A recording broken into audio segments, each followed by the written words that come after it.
Thanks for downloading this episode from Teachers Talk Radio. You can find the full schedule and listen back to all our shows at ttradio.org. Enjoy the podcast.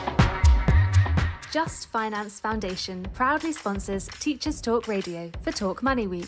Join us from Saturday the 4th of November for a week of incredible guests and thought-provoking discussions on how teachers can talk about money in the classroom. Tune in, be inspired, and empower the future generation. Teachers Talk Radio, sponsored by Just Finance Foundation, helping children manage money wisely. Visit our website for the schedule and details, justfinancefoundation.org.uk. Are you looking for lesson planning materials to kickstart the new term? We've got you covered. The Day is a global online resource that turns the news into lessons. We're offering listeners a free resource on Andrew Tate that you can find on thedaynews.co/Tate.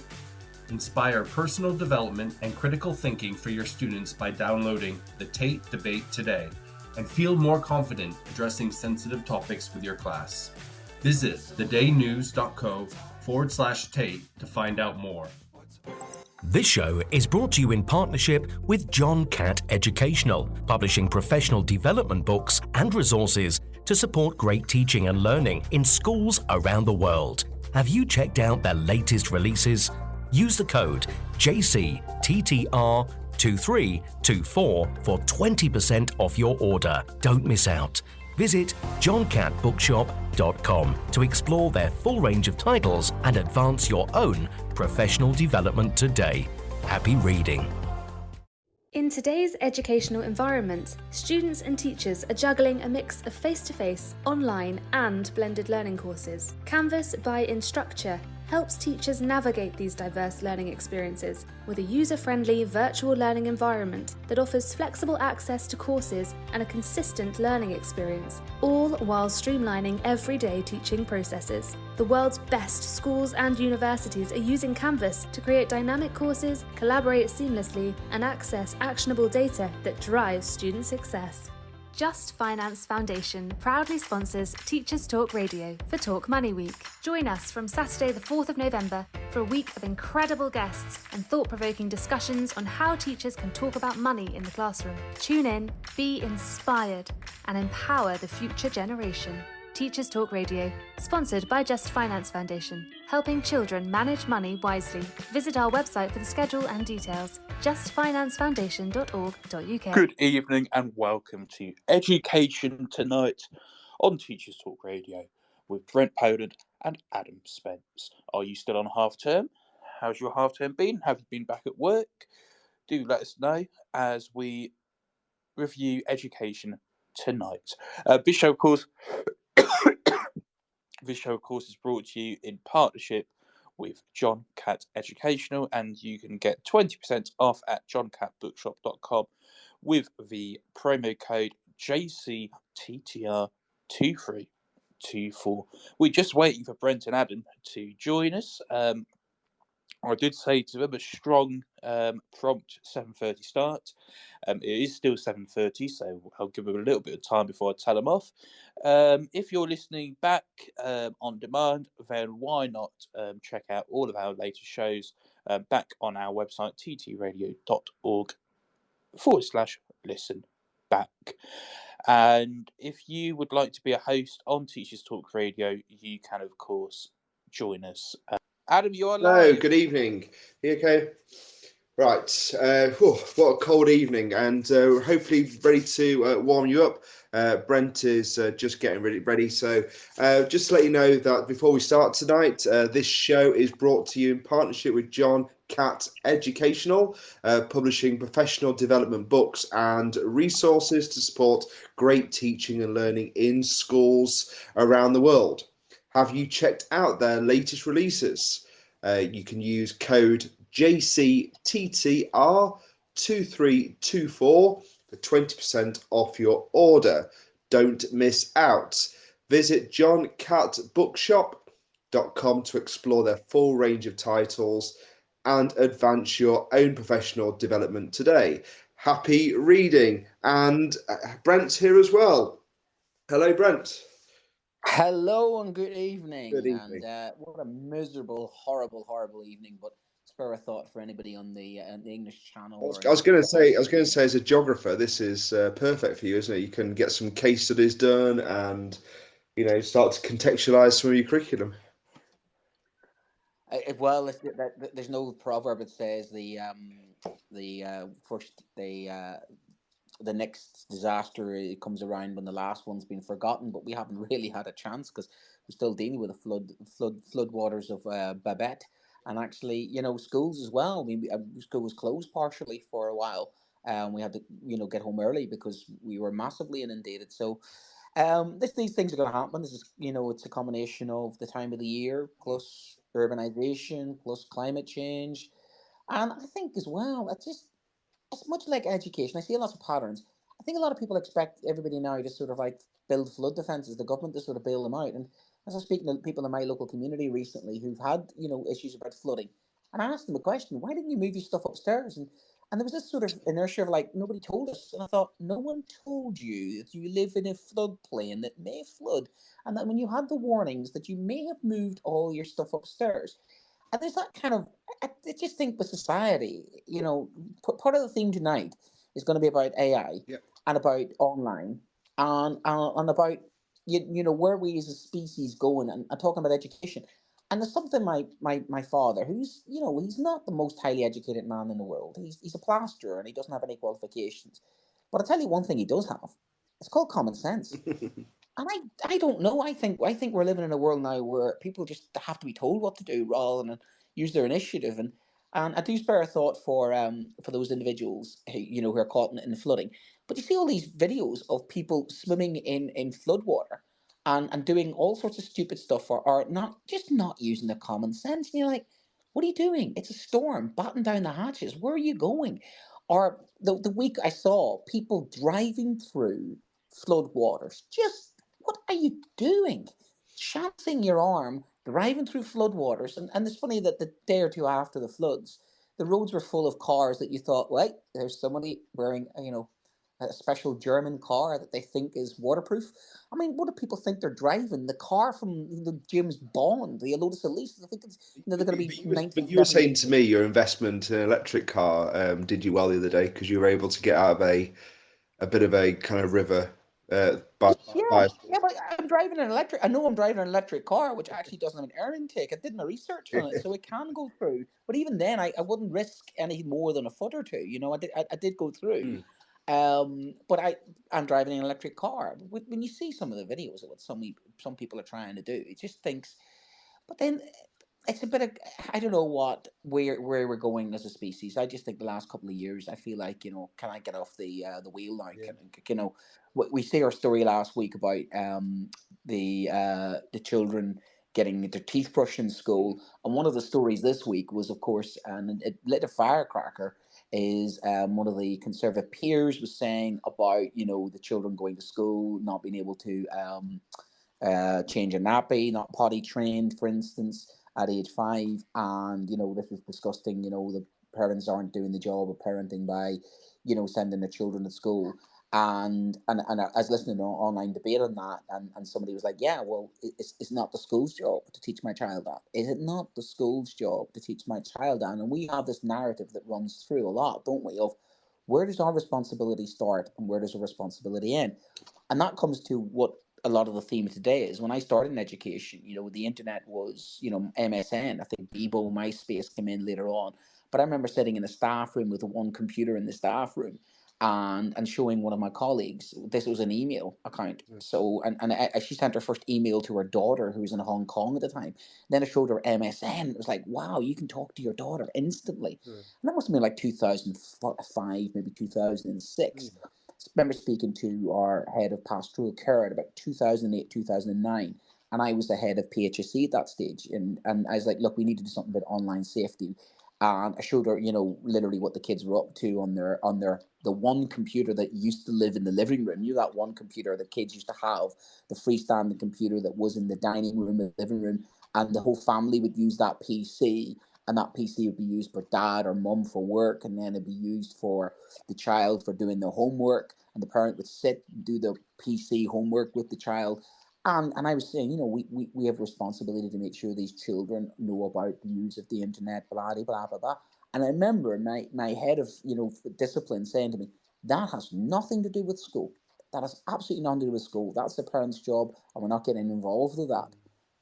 I flash forward 12, 13 years now, and, you know, I go into the year leaders office, and practically everything they're dealing with has been accentuated or made infinitely worse by some sort of either, you know, recording device, or who said, she said, he said, and it's even the parents getting involved as well. Look at the amount of spurious complaints. One that I had recently was colleagues of mine, you know, have been told by the local police it's not a good idea to live in the area. Yeah, that they've been. And again, you think, how do people know where you are? Because we leave a digital footprint. Yeah. We teachers are easy to trace now. We're, you know, and I told you this before. Children were saying to me recently, "Oh, sir, I like your TikTok account." I'm like, "What TikTok account? I've got no TikTok account. I purposely don't have a TikTok account because I kind of don't trust the Chinese government on that one. Thank you very much." But there you are. The kids, but they have images of me, and they're taken off the internet. I know Tom Rogers did a really good thing on this expose about.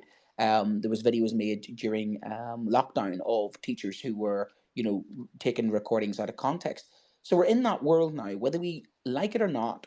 We're in that world, and tonight we want to explore a couple of facets of that world. We're going to explore the online safety bill, and obviously what that means for schools. We want to explore obviously AI Yeah.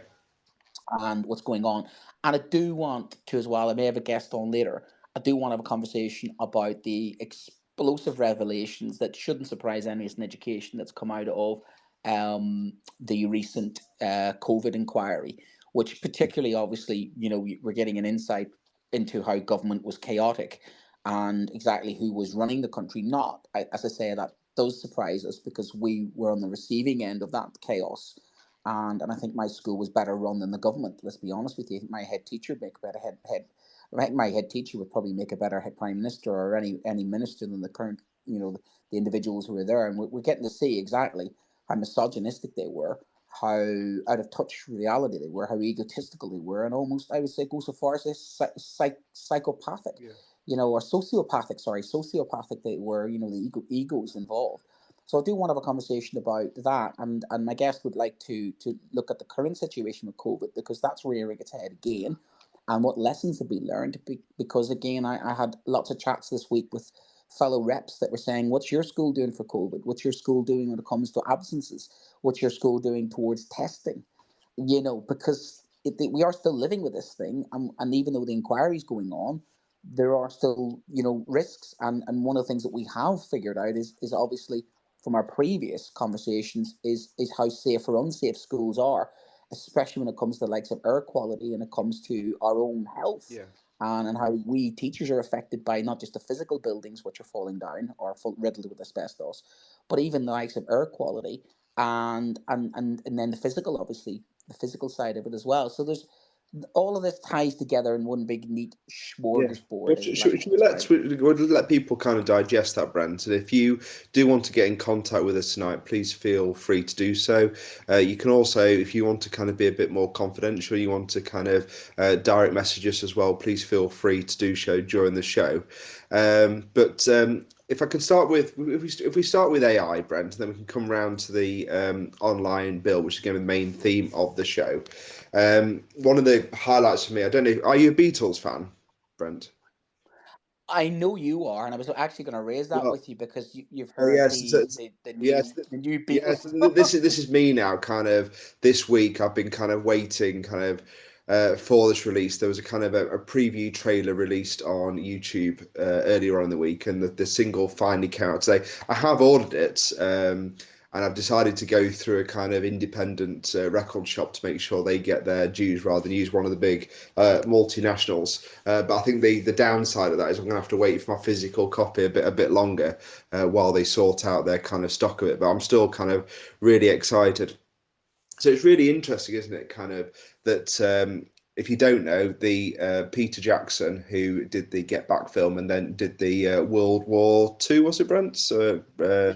Yeah, he did the recoloring and touching up a lot of the words. So And of He's course, created, he's famous for Hobbits as well. but he's created this software largely from that to pick out the color, but then he kind of went on to use the Beatles film, the shelved Let It Be film that then became Get Back last year and was kind of released through online streaming platforms.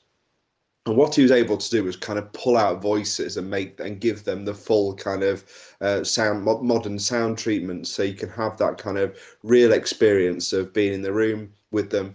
And what he was able to do with the demo that John Lennon left behind was that he's able to pull out the voice and isolate it, so therefore they could have it in the room with them as they're recording, as if he was there, as if he'd have recorded it with them live as a separate track. So it's just amazing for me. Kind of all these things are coming together. But AI has been in the news not only from the Beatles world, but the government has been at Bletchley Park. Bletchley Park, I think I said that right. Bletchley Park, and I don't think I can say it. Go on, you say it for me. Bletchley Park, thank you. Sorry, and they've got their AI conference, and I think kind of there's a couple of things that have come out for education. But before I go through kind of what they announced, I just want to remind you that back in, you remember back at it was the 29th of March, the Education Secretary was speaking at the BETS show in London. And she kind of mentioned this idea about that there were kind of opportunities and risks to come from AI with education. And she set up a kind of a policy group on that, which I don't think at the minute has kind of reported any kind of outcomes of that. But it's certainly something the Education Secretary had in mind. It was really interesting that she was mentioning it even back in March. And one of the things she said in that kind of in that kind of speech was about, will AI have the power to transform teachers' day-to-day work? And she was really looking at AI from a kind of a workload perspective, particularly at the time, if you remember, for context, it was in the height of the teacher strikes and the kind of the issues around kind of workload and pay that were brought out through those teacher strikes. And from that today, the government has, or Rishi Sunak particularly, I don't know why it says Rishi Sunak rather than the government, has highlighted is that they are putting £2 million into AI to do. Is that 2 billion? Is that 2 billion? 2 million. No, million. That sounds like Austin Powers. I shall £2 charge million. them $1 million. I mean, 2 million. Is that the sixth wealthiest country in the world? The sixth wealthiest country in the world is investing 2 million. Yeah. But I think, oh, come on. I think altogether the package was about 34 million, wasn't it? For Ooh, no, wow, that's I'm sure Uzbekistan is probably, or Madagascar is probably putting that in, or maybe the Seychelles, or some of the other smaller economies in the world, But that's just look. I have my reservations about their motives, and my historical sort of spidey senses tingle when I realise, why would they be so keen to invest in this type of technology when they haven't been so keen to invest in technology in the classroom? We realise if they actually invested technology in digital technology, closing the digital divide. But all of a sudden, they seem so keen to embrace AI in the Oak Academy. yeah. I'm serious about this. I think they just want rid of us. I think they want rid of pesky, meddlesome public sector, wokey, lefty teachers. I think they just basically want rid of people like me. Yeah. Because look, what we found out this week, they just don't like us because we're awkward and we ask questions. Well, and we don't deal with we said before, haven't we, that I think we've mentioned on a show before that we do have skills, and we need to be proud of them and get on with kind of selling what those skills are and promoting our competences. and really kind of selling what teachers do a bit more. And I've said this before when we had the strikes. I think sometimes teachers don't stand up and really say what they're really proud of about the industry and the sector, and kind of really sell ourselves sometimes. This is, for me, this is a classic example of top down, even the top down economics, like building a big project. They never work from the bottom up. They never get into the actual people who need the help the most. And that would be, in society terms, the gap between the rich and the poor. That would mean the digital divide that exists in working class areas. That would be, where are we education in deserts? Where are the digital deserts? Where are those children out there who just aren't getting those opportunities that other people Yeah. are? And none of these policies come any way close whatsoever to closing the gap. We've seen that before, where private schools are even ditching GCSEs, and private schools that embrace AI. They'll have all of this technology. Where's your bog standard comprehensive stuck in the middle of the red wall that's underfunded If you with, just amuse me on where are this they going to point get for a there? second, Brent, but I think kind of one of the things that I've struggled with, and what I'd like to do more of is to have much more. We've always said before about the thing about the smaller classroom. One of the things that this can do, if it is invested properly and it is used properly, and I do believe that there's a lot of staff already. I mean, the horse I think has bolted here with some of this stuff. I think that some staff are generating their own content using AI and using it to support their workload on a daily basis anyway. If I can do something, if I can use a technology that is going to free me up to have to almost, although I've got a larger classroom, but somehow make that classroom smaller by spending more one-to-one time with each student, I'm all up for it. True. I'm really. But I mean, I understand there's all sorts of pitfalls and potential issues going forward, but currently where I stand is what I want to do on my every day. I've just marked some work today that I want to now go back to that individual student, spend some quality time with them, and I can have a huge impact almost straight away with that feedback. If here's a yeah, question. Right. How has the internet, information technology, any of that actually benefited our children's abilities?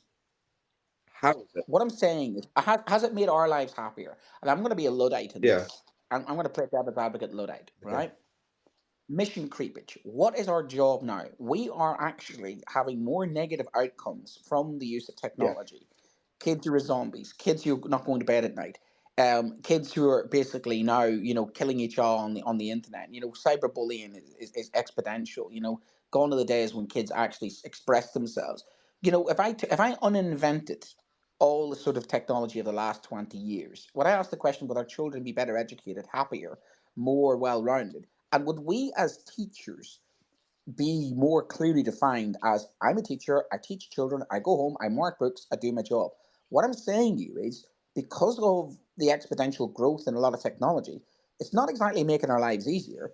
It actually creates more problems for us, which need more solutions, which create more problems, which need more solutions, and I just want to get off the wheel. I just want to go back to being a classroom teacher. Here's my lessons, apply my lessons. Thank you very much. Bob's your uncle. That's my job. And I'm not doing any of this other stuff. I'm not a social worker. I am not an online guru. I don't want to work in a boiler room. Thank you very much. If I wanted to do that, I would have worked in the stock exchange and earned a fortune. I'm saying to you that we could embrace the likes of the technology and make it work for us. I agree. But the problem is, like every other thing, like the internet, we start off with the internet going, oh, the internet's going to help us. It's going to help us. I'm saying there's always the negative side of it, which ends up creating more work for us. Yeah. I And think there's a yet, danger, isn't there? And this is why it's important right at the start of this. The internet.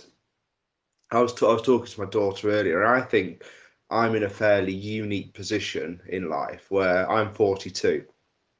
So I think I can almost divide my you're the meaning of life. that's the answer, yeah. Is that I can divide my life into two, really, potentially, like literally pre-internet and kind of post-internet. And where I think it went wrong, because I was in upper six, maybe lower six when we first started to get the internet in school properly. there was literally there was no kind of policing of it. There was no kind of guidance. It was kind of and go, and there was nothing kind of with that. And I think kind of that's what's happened over the last 5 years or so, or maybe maybe 7 years. I think that we've just pulled back a little bit, and we just haven't properly done that kind of. We could class it as a bit of a duty of care thing, or it could be kind of explaining it to parents, or it doesn't have to be. I'm just going to say it. I think we're out of control. I think we're out of our depth, and I think we are in the middle of something now, which is rewriting the DNA of society. And as educators, here's the thing: we need to be ahead of the children. Yeah, yeah. I think we're playing catch up. We are so far behind, and I know this from. And I would consider yeah, but you don't paint everyone, Brent, because I think there's no, I'm not. But I'm saying as I think as a profession, I think many of us are overloaded already. Yes. I think we're overloaded, and I think we are constantly having to refresh ourselves, refresh. That how many versions? I mean, I feel like a teacher, like a Madonna. I mean, like you've got 1980s Madonna, you've got 1990s Madonna, and I feel like Madonna who's had her face stretched. Sorry, Madonna. All I'm seeing now, that's where I Brent, is feel it. with the cones on.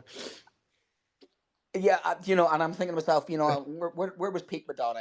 Back in the 1990s, was still, and that's, Right, I think hang on a minute. That's what I'm Let's pause there. Pause there. Let's ask for people's comments underneath. When was peak Madonna? Let's just have that as a question. Well, that would be the bra, wouldn't it? That would be definitely the cold bra. You're saying, but my point. But that's my point. Is I just. Well, the point is the bra. I just want off the ride. I'm sick of it now. I'm just sick of more. I'd like to just be a classroom teacher who goes in 1 year and sort of goes, "This is what I'm doing." I just think the last couple of years we've just basically the pace of things we're expected to do. All of a sudden, this government here who can't take the Maslow hierarchy of needs. They haven't got the funding right. They haven't got the buildings right. They haven't got the staffing right. And yet, the first thing they do is go straight for, we've got this policy in AI. What? Get your basics right, and then think about your policy in AI. And that's my problem. Yeah, I just think though the thing is that part of that conference today was a little bit of like a checkpoint. And I know people I've been on Twitter today with people's comments on this. I know some people think it's grandstanding. Some people think it's kind of millionaires getting together. I understand all that, but I think this is a moment where actually we'll look back on it and say this was the point that we had a kind of checkpoint and said, oh, what is this thing and how do we want it to kind of operate and kind of work for us? And I think one of the things that I hope today, obviously, we're billed in competition with Richie and Elon tonight.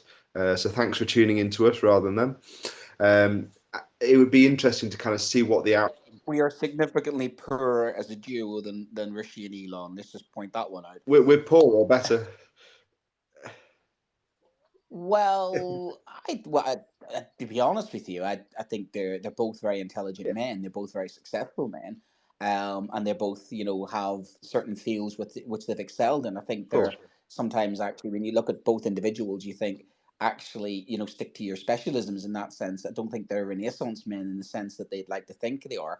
Just take for instance what's happened to X/Twitter, which ironically we're currently using. And sorry if you are upset by that, please don't kick us off right now because we are obviously delivering this through it. But I do like change. I'm a person who does like change, but I do feel there has to be change which is managed. And therein lies my problem. At what stage is anything being managed? I think that's the point that I'm trying to make, and that's the point that I tried to make the other week about mobile phones.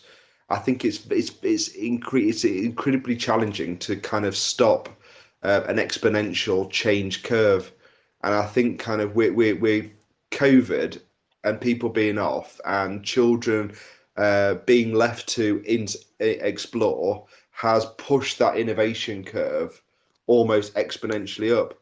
And I think kind of that's one of our challenges as a group of people is how do we ensure You know, and we'll obviously go through this later on. So how do we ensure that the children that we're teaching are safe, first and foremost, in the building? And how then do they go away with a toolkit to keep themselves safe outside of school and going forward as you know, members of society into the future? And that is going to be very challenging. I think you're right. We do need a bit more support with CPD and training, and you know, how does that actually kind of manifest itself within the building? But don't get me, this is happening, and it's moving incredibly fast. And it is.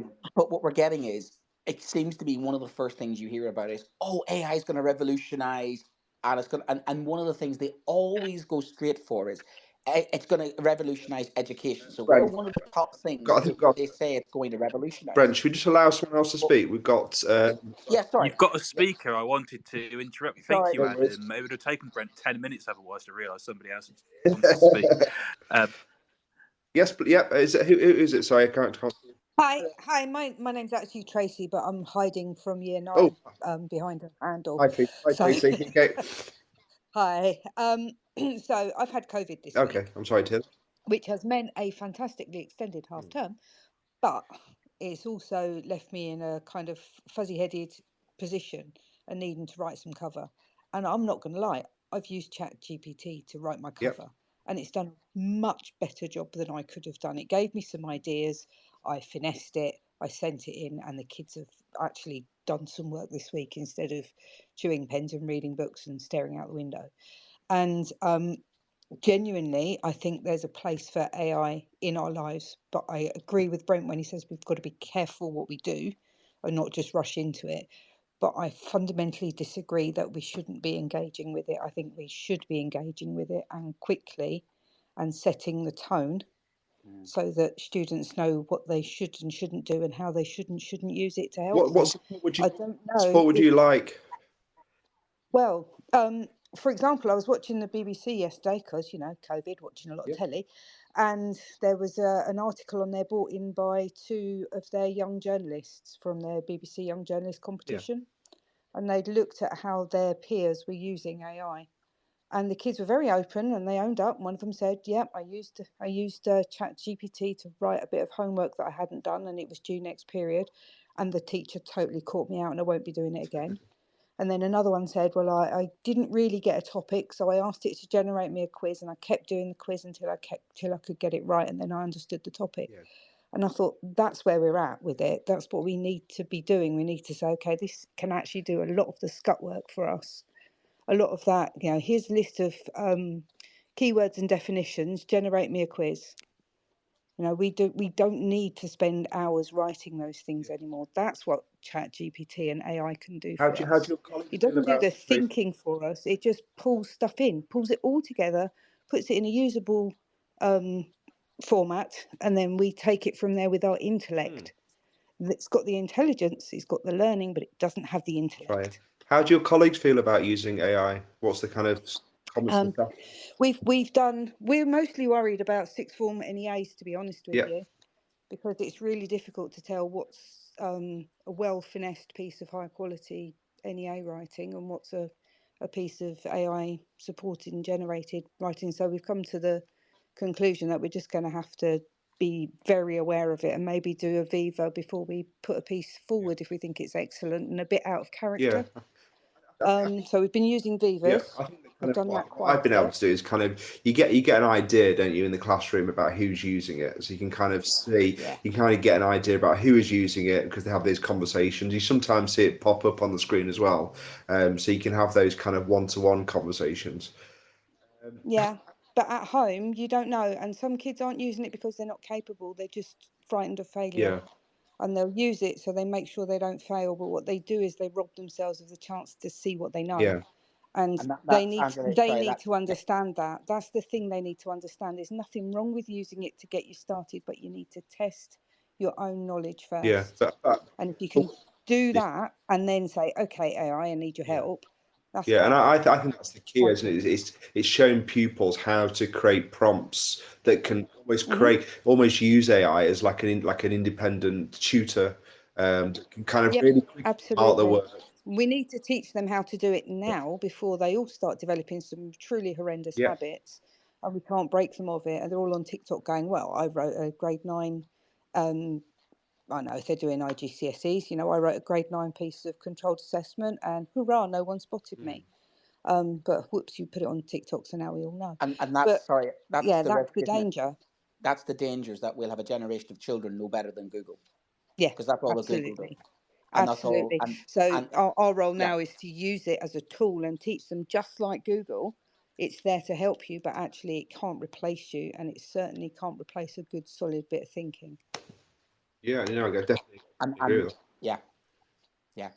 And that's, I mean, I did that with Wikipedia about 12 years ago when Wikipedia came in.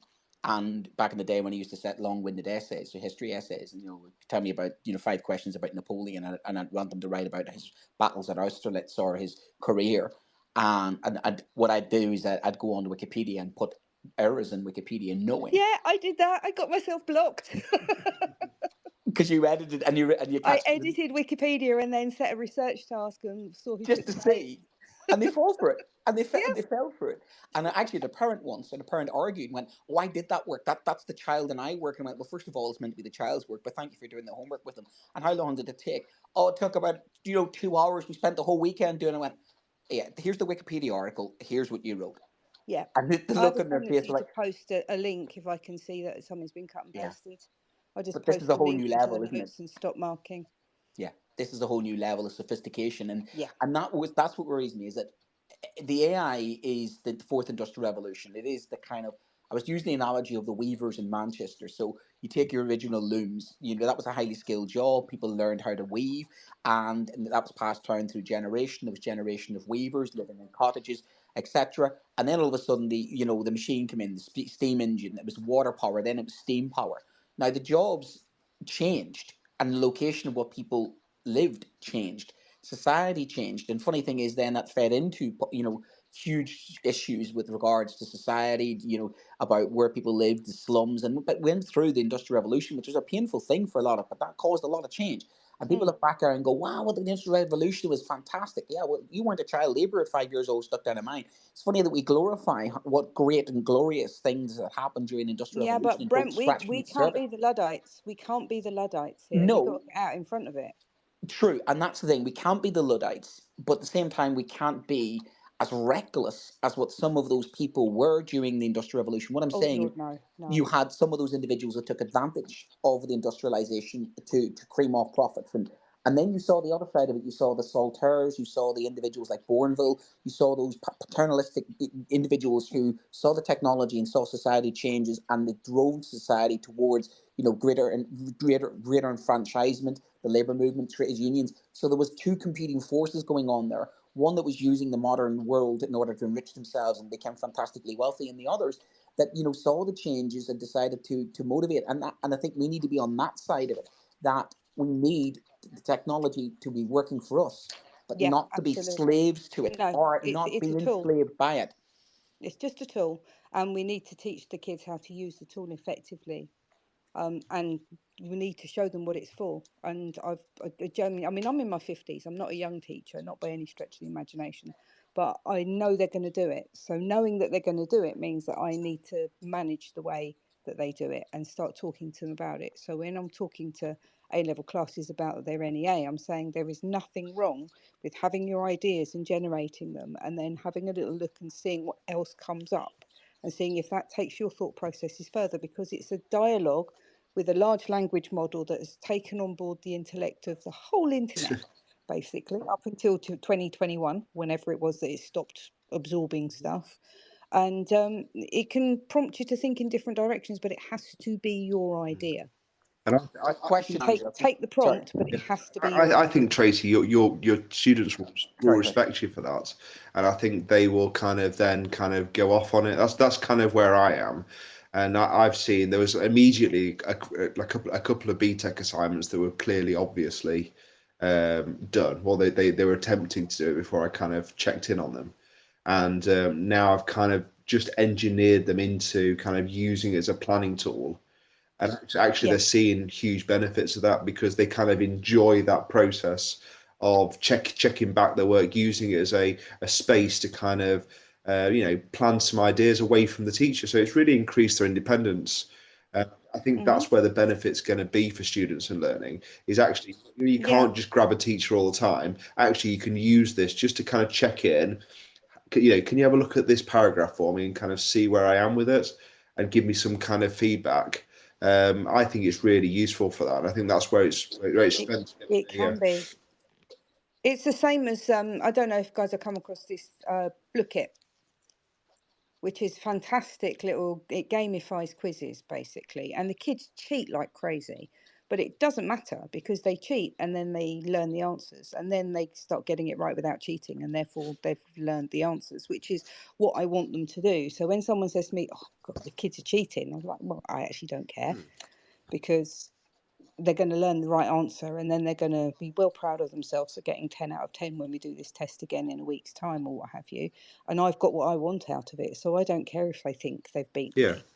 I absolutely it's part of don't. a process, Because that's not my end game. Yeah, you're kind of exploring a learning cycle or process with them, which I think is really powerful. But I do worry. The thing is, I thought I'd be clever, and I did a kind of I was doing a bit of industrial revolution, the changes, teaching that to the children. I said, okay, I've took the opportunity to show them about the AI, ChatGPT. So I said, right, here, let's do a test. How long would it take you to write, a couple of hundred words about the future of mankind?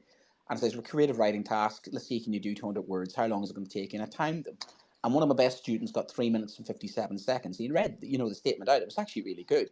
Climate change, AI, etc. So then I put the same question to chatbot, and it was a couple of seconds. And the interesting thing is, I thought, wow, this is going to show you what you're up against. But as one of the kids turned around and said to me, "So what's the point in us trying? We can't compete with that." Oh, no. But when you read it, sometimes it's completely wrong.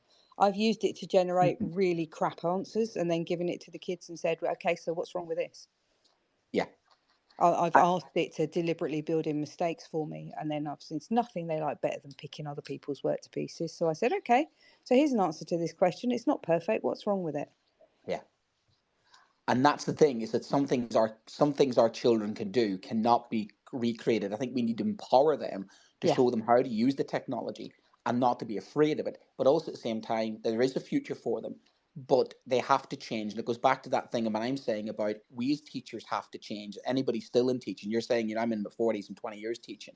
I'd say that I'm going through this is my next phase of many times I've done a Madonna, as we were saying earlier on. You mean many times do you think you've done a Madonna where you've altered your teaching practice, you've embraced new ideas, well, actually, you've been a teacher for longer than I have, because I didn't start teaching till I was in my 30s. But the bonus of that was that the kids never thought I was new, not once. So I think I've seen things like VAK go around twice now. So I reckon I'm probably in my second iteration, but I'll stick with my gummy bangles. I'm 1980s Madonna forever. But I'll keep dancing down the corridors. But genuinely, I do see what you mean, Brent. These things go round and round, don't they? And sooner or later there'll be this other thing because when we did Wikipedia, when both of you and I mucked about with Wikipedia to prove a point to the kids, it's no different than me saying to the kids, okay, so this essay is really good. It's the best I've ever seen you write. Well done. Now, can you just tell me a bit more about this thing? And can you just say to me a little bit about this quotation that you've used? And when they can't and they start rolling their eyes and go, and I say, so how are you going to replicate that in an exam situation? And my point's made. But that's the same point for us teachers as well, that we have to be careful that we don't become de-skilled and that we don't get lazy. And not say lazy, that we stop doing the thinking, because as you said it earlier on, is that I've looked at it and I could judge the AI quality of an answer, and then I've showed that to the children, a model answer, and went, no, I'm going to take what that's done and use that as a skeleton. Now I'm going to show you how to do it. And it's that little bit of like, it's good, but it doesn't have the flair, doesn't have that creativity yet, and it doesn't have the natural qualities that you cannot replicate in the human mind, which has got millions of years of evolution in there. And that's what we have to be saying to our children. Although this technology is scarily fast and is impressive, it's no more different than people who hand loomed to power loomed, and then they had to come up with it. It's the next stage of our evolution, which we have to be careful of. We don't then not give up, but give the idea of what's the point in trying, guys? Because you can't compete with that over there. Yeah, we have still got abilities and skills that we need to develop in children. I think the critical thinking skills, absolutely. The human to human interaction, which I think in schools is being lost so extensively at home. I think schools need to develop a lot more of that. But the problem we've got is a curriculum that is so prescriptive and narrow that doesn't allow for it's interesting. The thing that could save our children is the thing that we're prevented from doing a lot because we have to online our key dates and school education has become very drudgery and very prescriptive.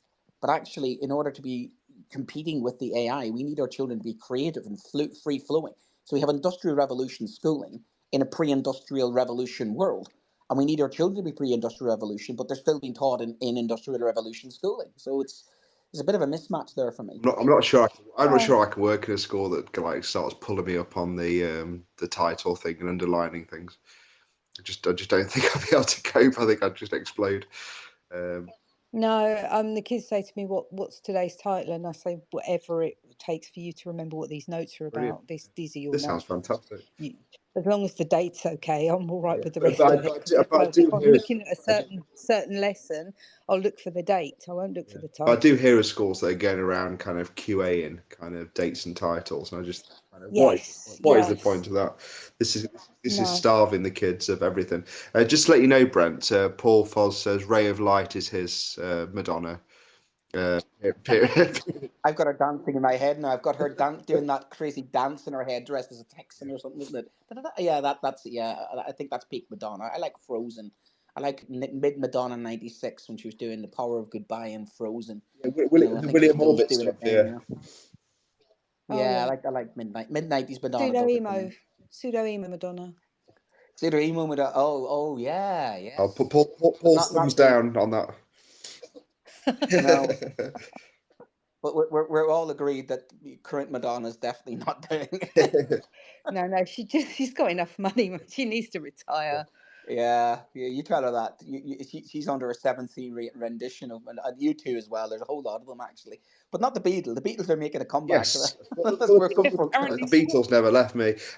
We've had some communication. Said just a question: do higher education institutions have a way of detecting AI written essays? There is software about, but I think kind of it's one. I've asked this question. Yeah. I have actually asked this question of some industry. What was the response? There is no categorically clear way of testing whether something is written by AI. Yeah. What you can do is you can ask it, you can put the whole text in and say, is it likely that this has been written by AI? And it will give you a probability. Because it's a large language model. So all it does is go to the internet and look at what words come before and after this most commonly and build its sentence from that. It's got no intelligence behind it as such. No. So it can say, well, this is likely to have been built by a large language model, but there's categorically no foolproof way of checking, which is why we started doing Vivas, because it's just easier to sit a kid down and pick 3 or 4 things from their essay and ask them to elaborate on that. And if they can do it confidently, well, then it's one of 2 situations, isn't it? Either yes, this is their own work and they've worked hard and they need to be congratulated, or they've put in the hard yards but they've used some help and they've learned what they needed to learn. Well, thank you very much. So either way it's a win. Thank you very much, Tracy, for calling in.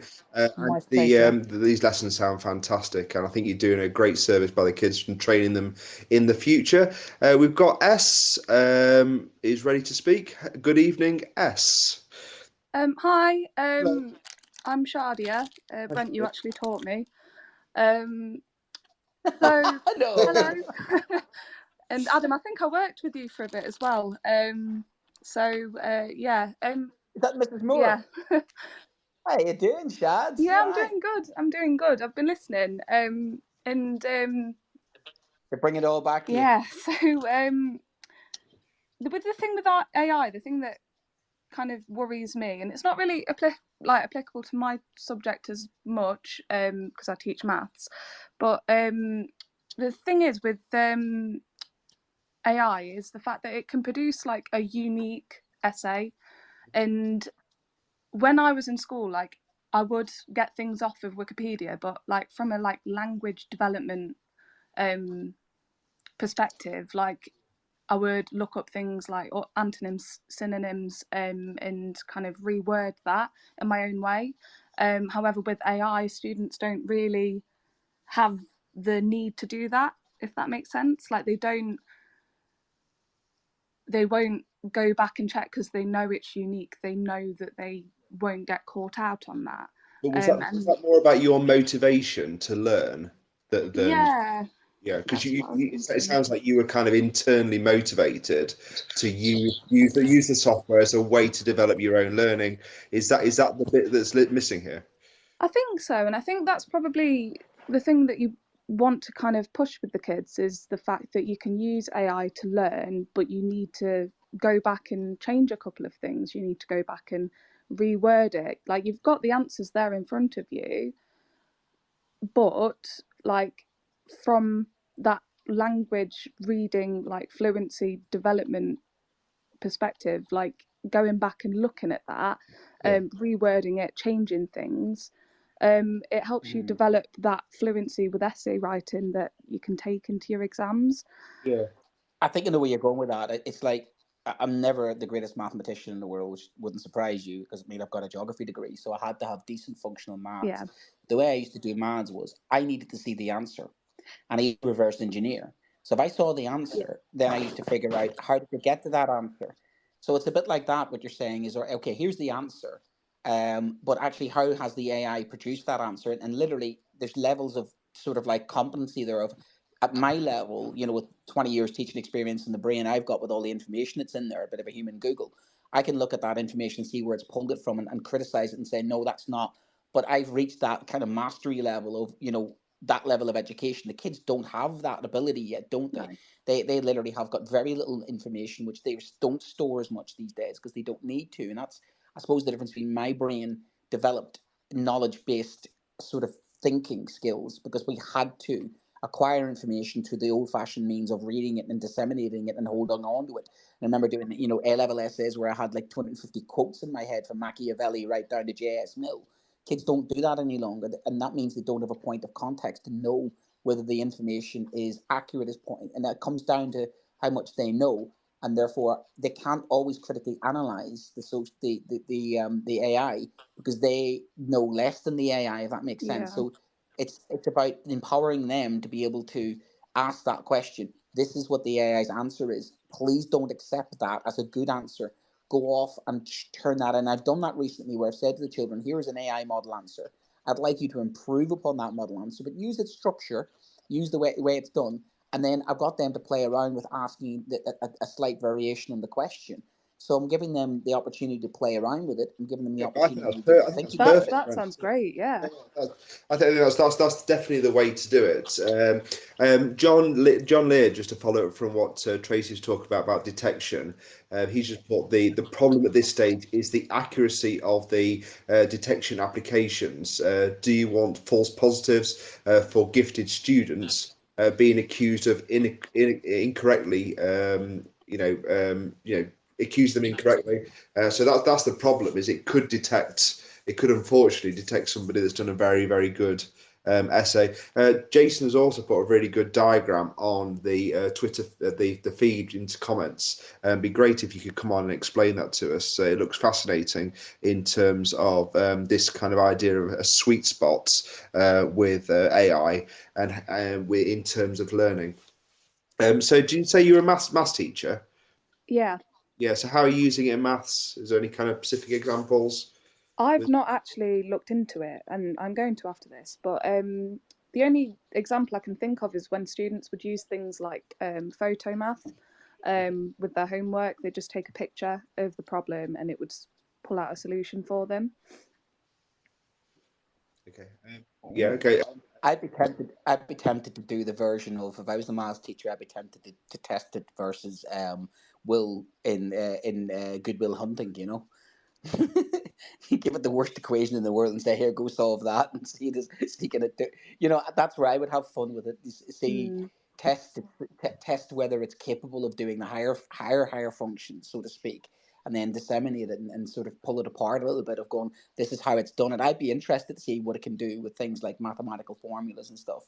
because I come at it from a humanities point of view, where I'm interested in how it, where it finds its information from. That's my problem, is that I worry about, where is it pulling the information from, and whether that information is a reputable source. It's that thing about, Shadi, you know me, you were taught by me, and I like alternative ways of thinking. Yeah. And I worry that it comes from the internet. It might take the consensus of the internet. It might take the stereotype. It might take the most frequent answer. And as we well know, sometimes the most frequent answer is not always what I'm looking for in a subject like history, which is down to, different points of view. Mm-hmm. And that's what we're reading about today. It can perpetuate a certain sort of a certain way of thinking, and it could be driving towards a certain way of thinking, which could drive our kids towards a certain way of thinking, whereas we want them to explore as many things as possible. So I think AI, for me, there's a bit of a worry about it pigeonholing and narrowing, because that's the thing. It's a bit like Wikipedia. It's the same philosophy. If every child is going to a Wikipedia article and copying a Wikipedia article, they're all sounding the same. If every child's going into AI, they're all going to sound the same. So how are our children going to differentiate themselves? How are they going to show their talents if they haven't expressed that and haven't had a chance to? And because you just end up in a class full of kids who all, I've done this work, great, and they haven't, but they all look good on paper. And then when they come to any critical thinking things, they haven't got the brain power there because they haven't developed that brain power, if that makes sense. So I think critical thinking needs to go a lot further down the educational spine. It needs to be right into primary school, right into early years now. And we really need to develop those skills earlier on. And we've got a couple of callers. Thank you very much for calling in. I hope you have a nice rest for the rest of half term. Yeah, we've got, will do. Thank you very much. Thank you. Say hello to the two brothers for me. We've got, just before we bring in, we've got another caller coming in, Brent. So I just want to say hello to John Catt Educational, because this show is brought to you in partnership with John Catt Educational, publishing professional development books and resources to support great teaching and learning in schools around the world. Have you checked out their latest releases? Well, you should do. Use code JCTTR 2324 for 20% off your order. Don't miss out. Visit johncattbookshop.com to explore their full range of titles to advance your own professional development today. Happy reading. And they've got loads of, we've commented before, they've got loads of books that you can kind of have just to top up your CPD knowledge. But we also, Brent, like people to join us on Teacher Talk Radio. We put absolutely. Come and join the hive mind. It is Teacher Talk Radio. Well, you will be assimilated, your personality will be added to the hive mind, and you'll become part of us. So yes, please come and join the Teacher Talk Radio family. It's my 1 year anniversary, actually. It's my 1 year with Teacher Talk Radio. God bless them. So there you go. With Uncle Kevin. Yeah, the first one was with Kevin Courtney. Actually started off big, and I looked at that last week. It was my first anniversary, and it was and I may have Karen Bales on later on. And Karen is was very big into the COVID safety and everything else, and was joking earlier on, asked him to come on the show. When we talk about COVID, because there's a lot of breaking news about that today. Ironically, Tracy was saying, wasn't she, that she just had COVID and was going around school. And he was like, yes, the last time I was talking to him, his daughter was actually about to be born, and he was going to have to run off at some stage. Yeah, I remember. So his daughter's coming to 1, and she's teething at the moment. You think, gosh, it goes so fast, doesn't it? That's the thing in education. When you're in education long enough, the years just start to blend into one. And you have your ex-pupils come back to you as teachers, and you sort of think, wow, where did that happen? I remember that like yesterday. Yeah. So yes, by all means, 1 year Teacher Talk Radio. You're more welcome to come join us as hosts. It's a great CPD, and it's a great experience as well. So we're always looking to look out for. Right, we've got a couple of people. We've got a couple of people lined up, Brent. So I think I'll go with who was waiting longest. So I hope I'm saying this right, Miss Scarton.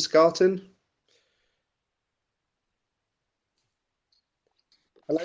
Is that Miss Skating H? So I say again. Miss Skating H. Sorry, I'm a skater. Hello, good evening. You okay? I'm all right. Good, how thank are you. Fabulous. So this is really interesting for me because I'm an English teacher. And I've got students that unfortunately are sometimes not in school because for whatever reason, and they have to then finish off assignments at home. This has been so interesting to listen to because I've got a student who in school usually in terms of English language GCSE, they're probably attaining like a level 2 or 3, like a grade 2 or Yep. 3 for their Yeah. English. Yeah. They then did their assignment at home, and they then, when I marked it, it was then like a 6 or 7. Okay. I then thought, okay, this is not your work. I then Googled it. I then tried to find it, and I couldn't find anything that related to it, which then made me think they were probably using AI to create their assignments. And I don't know what to do when it comes to that. So it's more of a question of what do I do as an English teacher when I go? Usually in lesson, you achieve a grade 2 or 3. When you're not in lesson, you've suddenly got a 6 or Well, 7. one of the things that Tracy mentioned just before was to do a few questions around it. To do either do a kind of follow-up conversation with some questions, or do a kind of Viva type assessment afterwards, where you kind of ask them a couple of key questions from a portfolio of work that they've recently handed in. Can be quite useful. So you can actually then, if you ask them, they've got probing questions around the work that they've submitted. If it is that, and it is there, they'll be able to answer those questions no problem. And I guess if they can't, then you can have that further conversation afterwards, can't you? Fabulous. Thank you. Thank That's you. what I used to do with homework when I knew the homework was copied and pasted, and I'd have the child go, "Could you please tell me about this homework?" Yeah. And you get that blank stare back, and it's kind of like, "Can you tell me why you did this? Can you?" And you can ask those Socratic questions. Why did you think like that? And English teachers are so good at that. You're one of the best questioners of any sort of practitioners, because you are very skilled at. So you ask those Socratic questions of, why did you do this? What were you thinking about it? The other thing to factor in is, of course, that I seen this during COVID, for instance, that some children with especially children sometimes on the spectrum, do thrive sometimes at home. Yeah. Because they have smaller classes. So I saw that actually with some of the pupils, actually homeschooling does suit them. The temperature's reduced, they have more time, and it suits them in a way because they just don't have the stresses of going to school. So I noticed that some of my children, specifically on the spectrum, were doing well during lockdowns because they were getting the benefit of the work being set and doing things at their own pace in less of the environment, which they find quite stressful. The other thing, of course, is that maybe the parents' work or maybe the guardians' work, so they may be highly too much inputting into it, because we do that, don't they? I've had that before. I've had to say to a parent, is this your work or the child's work? I help them, and you think, how much is them? How much is that? So you'd ask the questions about to the parent as well, how much help was given, where they've got on. And it could be genuine. It can happen. I've seen before where students sometimes it clicks, sometimes it's just changing the setting can change and unlock something in them. But I think your instincts are probably right. That's too big a jump. You can imagine round here where I live, virtually everybody's an engineer at Rolls-Royce. So when my kids had kind of homework, some of the stuff that was going in at primary school, me and my wife would look at each other going, this has got to be from the parents. Maybe Paul Foz can come on and tell us about primary school's homeworks with people coming in. Just quickly, Tracy, can you just give me a thumbs up or thumbs down whether you've got like a follow-up point on the assessments?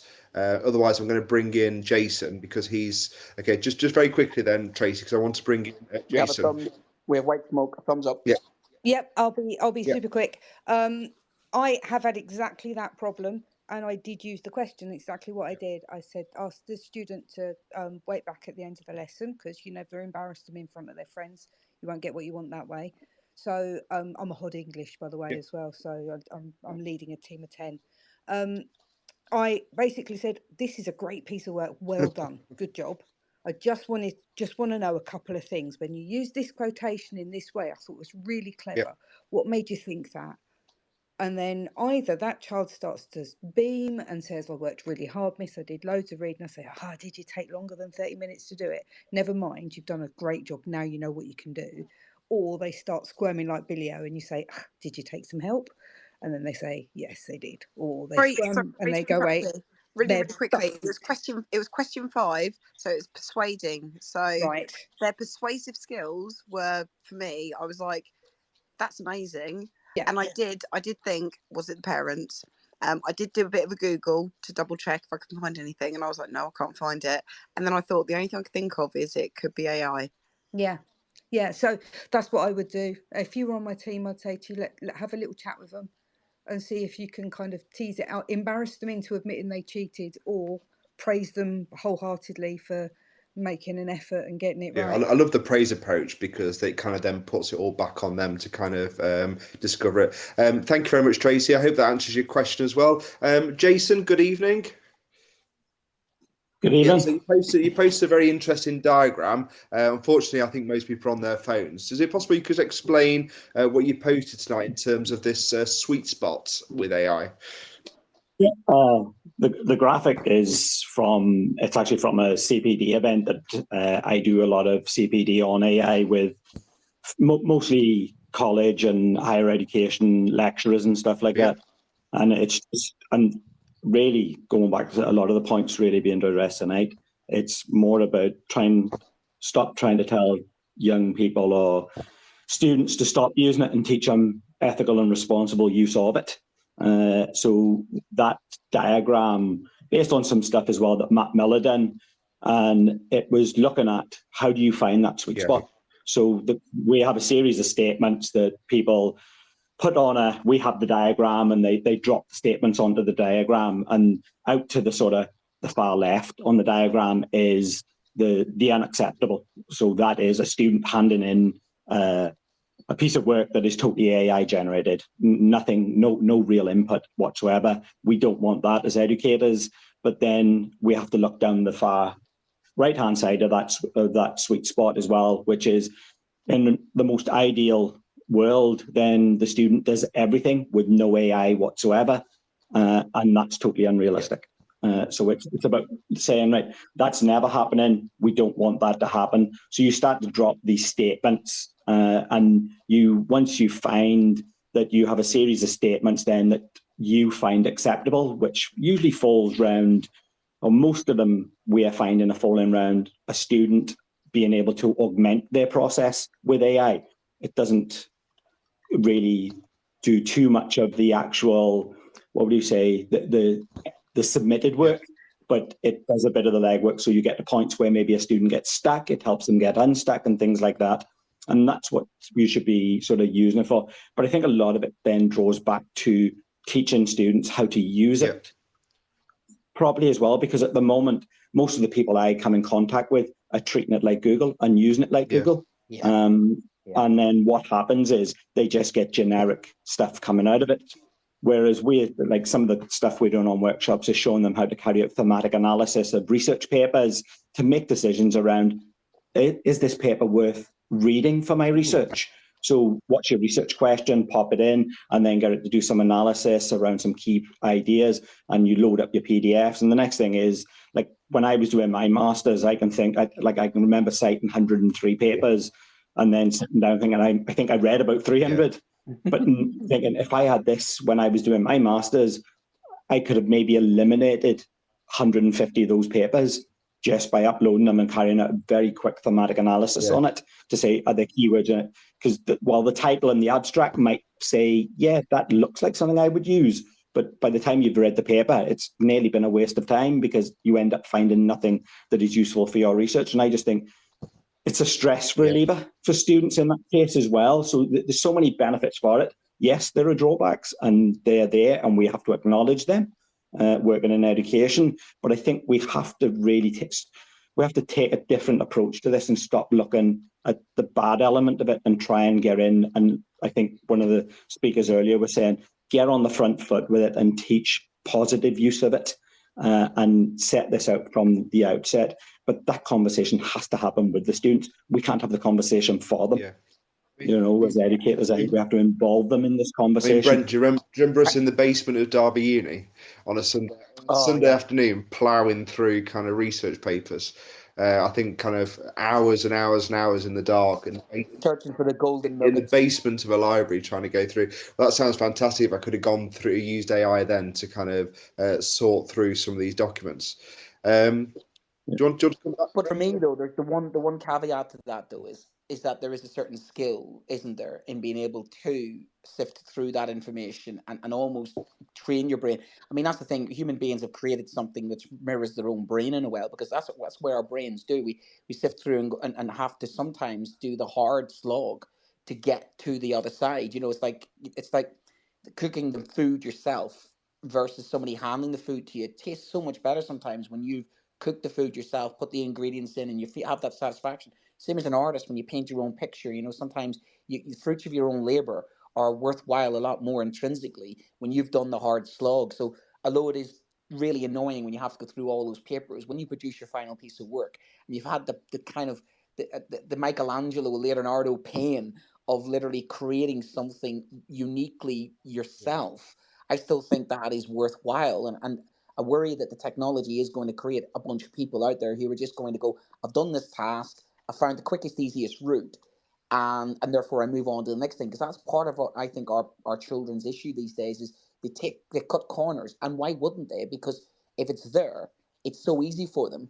Then if I were them, I probably would do exactly the same thing. So we have to not slow them down, but we have to show them the skill of being able to still, I suppose, sort out the relevance from the not relevance. Because then, for me, if the more work the AI does, the less work our children do. And if their brains don't work enough, then it's that part. It's that the Goldilocks. Give them enough work to get with their brains working, but not overloading them to the fact that they're inefficiently spending time. So you're right. That this diagram is brilliant, but it is trying to find. It's a difficult thing to find that. And the other thing that's difficult about that is that sweet spot is going to be different for different children, different levels of ability at different ages as well. I mean, yeah. And I think the other thing, one of the things I think it's finding tasks that realistically, when it's augmenting the process, what do we want to teach our young people to be, how to use AI? My background, and I can give a perfect example of the massive benefits. So my background, before I got into teaching, I was a performance analyst, data analyst in elite sport. And one of my key roles every week was taking GPS data and match data and synchronizing it. That process from match on a Saturday, we would have had match data individually and GPS data. The synchronization process would have taken 2 to 3 days. Just for a bit of fun, I sat down, spent a few hours just getting the prompt engineers correct. I executed the process in 17 minutes the other day.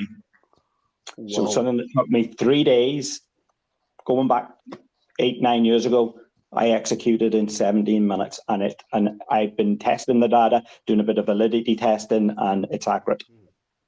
And that's like, when I'm thinking of processes like that, because it was very much how quick we could get this data to the right places. Realistically, my data, by the time I got there, was useless because they were already training for the next game. Yeah. If you know what I mean. Whereas now, seriously, was it rugby or football or? I worked multi-sport. I could have been. So I was a freelancer. I worked in clubs from Premiership football, Premiership rugby, and then worked with MMA fighters, table tennis players, tennis players. I would have been sort of teaching them how to use the software applications and the data analysis and things. That was David Braille. David Brailsford was the sort of pioneer behind that, wasn't he? Yeah. 2012. I mean, he's actually local to where I teach, from the Ilkeston area. And that that's revolutionary, how you use data, how you process data, how you. But that's exponentially what took you 3 days. Now takes 17 minutes. Now hypothesize, what will that be in a couple of years' time? That will almost practically be instant, won't it? You'll get real-time feedback, which is like Formula One, isn't it? That's like that telemetry in Formula One. But I think the thing is, like we talk about, when we say our kids going to lose skills because of AI, I think it's about every time a piece of technology comes into the marketplace, we have this fear of it stealing our jobs. I can remember the automation of car manufacturing. I can remember them saying, robots. Everybody's going to lose their jobs. And all it really done was shifted the labour. People were no longer building the cars. They were just building the robots to build the cars. And it's like... That's a good point. That's what said about the Industrial Revolution. That the Luddites were like, yes, it was. And I just think we're in a big shift, aren't we, in that cycle now, that what are the skills of the future going to be? And we just have to, so one of the key skills are not so much now about generating content is, can we teach our kids to ask better questions? Yeah, I mean, that's one of the key misunderstandings about the labour force. In economics, it's called the lump of labour fallacy. People do go to other jobs. There's no evidence that there's this kind of mass, unemployment because of new technology. There are people left behind, obviously, and they need to be supported. But people do move. Can I just ask you, if you had one advice for a teacher listening to this tonight who's maybe a little bit nervous about AI, what would you say to them? From my point of view, I'm obviously involved in the CPD area, and I think it's go and learn. Even jump on. Find yourself we do a free webinar just on ethics, just to get people to understand, because we. Hello, Brent. Hello. I think Jason just muted himself, has he? I think it might have. Sorry. Yeah, I think it dropped off. Sorry. Yes, but we do a free workshop on it. I think Jason, I think it's because you're kind of advertising your space, and this has got its own advertising. I think that's kind of the lag here. So you could avoid kind of mentioning kind of your own business. That'd be great, but just talk kind of maybe more generically. That'd be fantastic. But we've had it's been really frantic, that kind of hour, hasn't it, Brent? In terms of. Absolutely, I've loved that. I think there's definitely going to be more legs in that, because it's going to evolve, and it's going to have to evolve. And I think one of the things that worries me is how far behind the sixth wealthiest country in the world is in its education system. And that's my sort of starting point when I get £2 million was sort of £2 million has been stumped up.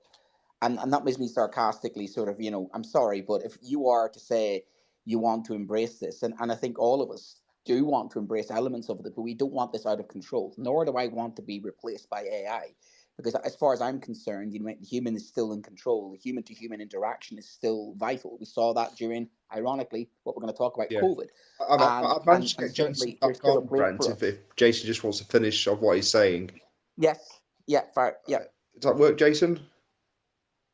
Yeah. You there, Jason? Hello. Should we leave it? Maybe we can get Jason on. Yeah. Thank you very much for your input. And Jason. Sorry, hello. Can you hear me now? Yep. Yes, far away. Yeah.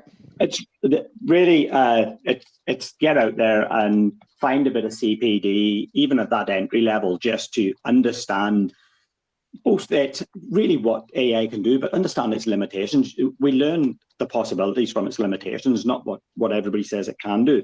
And look at what those limitations are as a teacher. And once you understand those, I think you make better decisions of whether it can fit into your curriculum or not. Brilliant. Just the one last bit on that. Do you would advocate then, as Adam is, every school then should be appointing a lead person for AI? 100%. As a starting point. That would be a good starting point, yeah. I'm working in an environment, SEN, at the moment, and I'm taking a lead role with the tutors in there as a consultant. I do 3 to 4 days a week with them as a freelancer, and I'm taking a lead role in there. But then I'm also doing some delivery with others, just in a similar role. But it's just about that concept of feeding down, so people are coming to me who totally against technology and saying, what would I do in this situation? Could you show me how I could use it? And slowly but gradually, I think people are taking on board that this is saving me time. This is now getting to a point where this used to take me 5 or 6 hours a week. It's now taking me an hour or 2 hours. And once they see the benefits of saving time, I think that's the real game changer in education, because it's the one thing you go in any education environment and everybody will complain about time. Yeah, it's true. True. And that's where you get the buy-in then, don't you? You get the kind of, once you've dipped your toe in, I've done that. Once I've dipped my toe in, I thought, where's this been all my life? But I do have that little thing at the back of my mind going, I feel guilty. I have that little guilt about it going, could be too easy. And that's the caveat. It can't be too easy. You still have to. You're right about the quality of questions. You still have to go in. Yeah. And how I use it is based upon I've acquired the skills and knowledge that I have through 20 years of teaching and how many years of education. It's about us being self-aware enough to know the pitfalls that we could even fall into, and making sure that our young people don't fall into those, because they'd be even more tempted to fall into, as you say, we'll have a generation full of children who are no better than Googles, because all they'll do is just search, job done, move on, and they won't learn anything, and they'll rob themselves of that process, of which we've all attained that process. Going back to what you're saying about the hard slog of getting your MA by going through those 300 pages, sometimes we've earned that right, haven't we, to be where we are now, because we've had to invest the time and the effort in. And I think sometimes, as I say to the children when they're doing their computer games, they don't play their FIFA on easy mode. They like to play the challenge. They like to go to the legendary mode. But as often the children tell me, they'll start out in the easier modes and work their way up. I think the same has to go with AI. So I think that's the point you were making there about, it's about going that deeper thinking question about the AI itself, not just scratching the surface of it, but literally getting into the semantics of it is where the learning is going to be, I think, in that sense. Much the same way the kids now are not learning computers, they're learning code now, because they've had to go deeper into computing, where it used to be, computing used to be, here's a spreadsheet and here's an Excel, here's how to do PowerPoint. No, we want children to go a lot deeper into codification now, because that's where the learning is, isn't it, really? Yeah, 100%. Yeah, I think a lot of people don't even realize inside ChatGPT there's a set of parameters that you can adjust to change the way it speaks returns. Like, people say to me, I'm asking it to write me like 100-word essay, but it never gets it right. And I say, but you have to tell it to write you a 100-token essay, because it works in tokens. It's a computer. And like creative, you can tell it to set the parameters of top P, which is the probability of the next word being something, to 0.5, and then try 1.5, and the whole conversation changes. And people say, but where are they? And I say, it's a language model. You just tell it. You set the parameter through the language. And that's a skill in itself. But thank you, Jason. That's been absolutely fantastic. And that diagrams on our. Thank you, guys. Yeah, I could just see. Brilliant. I could just see your brain explode then, just very slowly. Brilliant. Oh, should we do John Catt, and then we'll move into our last little 10 minutes that we have about COVID, because I really want to get to Gavin Williamson this week and what happened to what the revelations were about Gavin Williamson. So we are sponsored by John Catt Education, previous sponsor, and they've come back for more, because who doesn't love a bit of Teachers Talk Radio? So we're brought in partnership with John Catt, the professional development books and resources, and support teaching and learning in schools in the UK and also around the world as well, because we've got global reach, global audience, and even global presenters as well. So have you check out their latest releases? You can use our code, which is JCTTR2324. That's JCTTR2324 for 20% off your order. So please don't miss out. And you go to their bookshop, which is John Catt, double T, by the way, bookshop.com, to explore a full range of titles. So please have happy reading with that. That'll make a nice Christmas present for somebody in the profession. You're a brave man doing the code twice. I just want to, we've had just a couple of messages. Just thank you again for Jason, and thank you for everyone's contribution tonight. But I agree with Jason. As a teacher, I feel it's our responsibility to integrate new technologies into our lessons for our young people's lives. And we've had another, I think this is going to feed into our next bit, is that I had COVID 3 weeks ago. I thought it was a bad cold because no one was talking about it. And I think that's the key, isn't it? How many people have had COVID over the last half term and not known anything about it, because it's just gone off their radar, really. I mean, I feel a bit snivelly tonight, but I don't know if it's because I've spent most of the day in pouring rain in Derbyshire. Maybe that's just the cold kind of catching up with me. But you want just to cover the last piece today, Brent, on the COVID inquiry? Yeah, I'm going to say I feel a bit vindicated, because one of the reasons I got into teacher media was that during the COVID crisis, I felt myself one of those people that got so outraged that, when we were being so gaslit about what was going on in schools. I tend to run into situations rather than run away from them, bit of how I was brought up. And like many, in the teaching profession, I felt that, we had to fight a rearguard action during COVID to be noticed and not to be, sort of guilted into what was happening. And we knew the chaos that was going on. We saw that lack of advice, and it was almost like Lord of the Flies, wasn't it? We were left to our own devices. We had the situation where the communication was so bad, the Department of Education was sending out advice and then U-turns upon U-turn. We know that they were partying before Christmas when they should have been actually giving it advice. So what we found out was that quite insightful about Gavin Williamson. And this, this is one of the lesser stories which was hidden by all the other stuff about, trolley wheels and obviously the Dominic Cummings' foul rants at the centre of government and the misogyny, which it's unreal. It's what we're seeing, laid bare in front of us, that we had individuals who were, let's just be honest with you, not fit to run a bath, never mind run a country during a global pandemic. But that's my opinion. People can have different opinion, but the evidence is there. But former Education Secretary Gavin Williams opposed masks in schools during the pandemic because he was in no surrender mode with trade unions and didn't want to give an inch, according to the top civil servant. So that's the evidence that was given by the top civil servant, Simon Case, at the recent inquiry. The comments came from his WhatsApp messages from the Cabinet Secretary Simon Case to the Prime Minister, then Chief Dominic Cummings, in August 2020, submitted as evidence in the COVID inquiry. And the exchange came after the government had performed a U-turn on the need for masks to be worn in some secondary schools ahead of the 2021 academic year. And I remember phone-ins where people were like, my child won't wear a mask, and no, it's disgusting. It's a face nappy, and we had the whole kind of for or against, and the evidence going every way. Schools were safe, kids don't get it, all that kind of stuff, and we were in the middle of all of that. But it seems that the education minister spitefully wanted to ignore the requests, which was evidence-driven, about the transmissions in schools and that the masks in schools, based upon the principle that he was scoring points against the unions. So his own grudge against unions was driving him to basically not doing the right thing when it comes to school safety.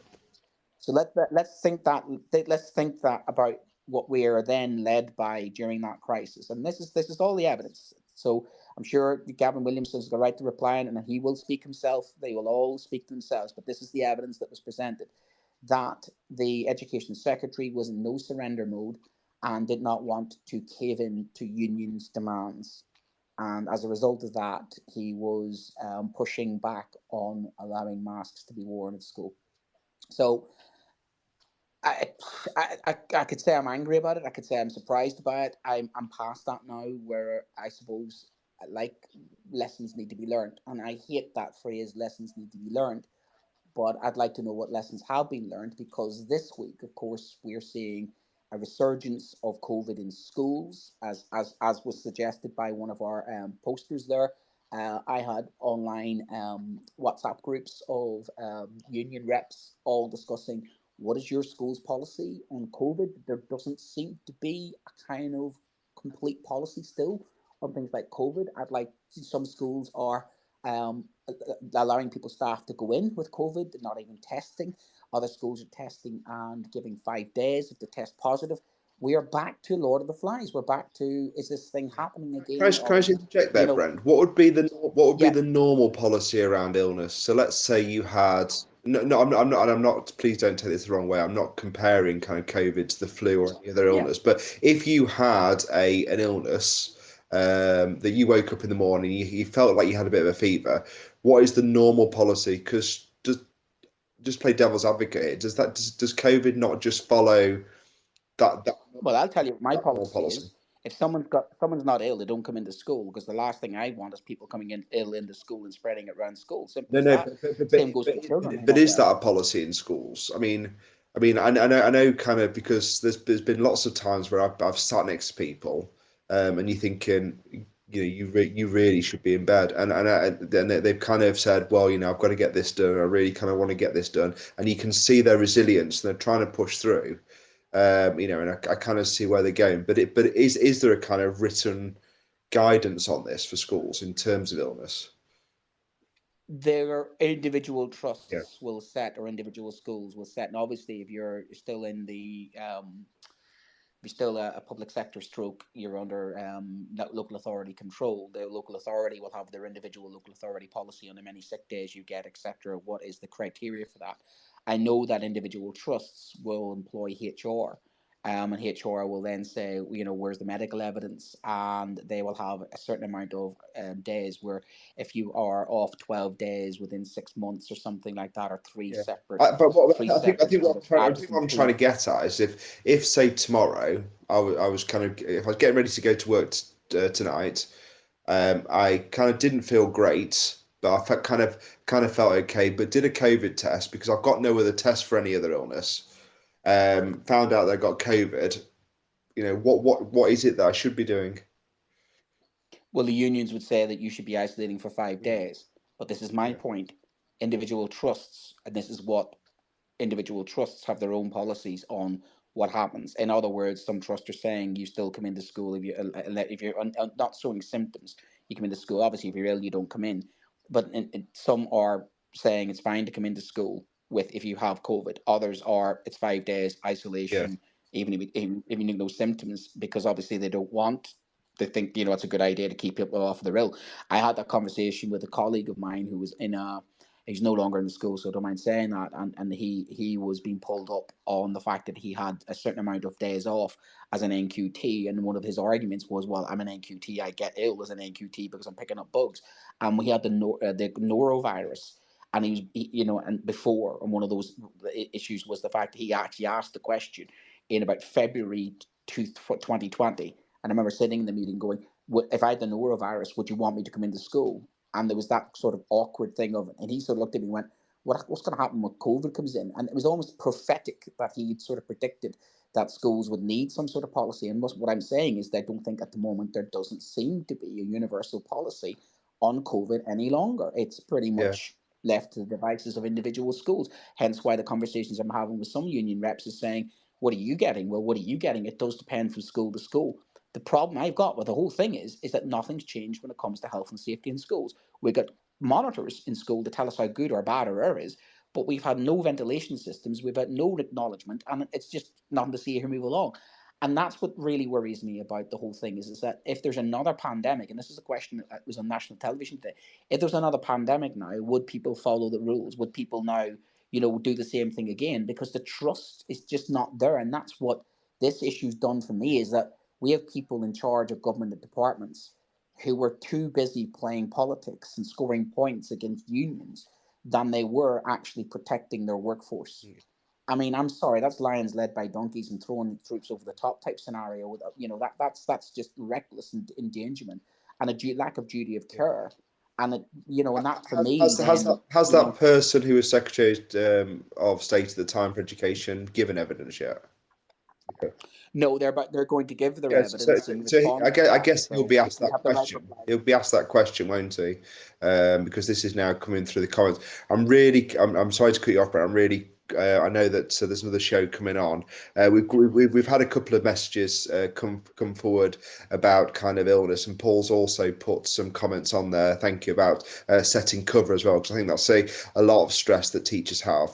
Do I go in because I've got to then set cover and that type of thing? So if you see Paul's message there, thanks very much for contributing there. It's 9 o'clock, Brent, so I think we're going to be kicked off, are we?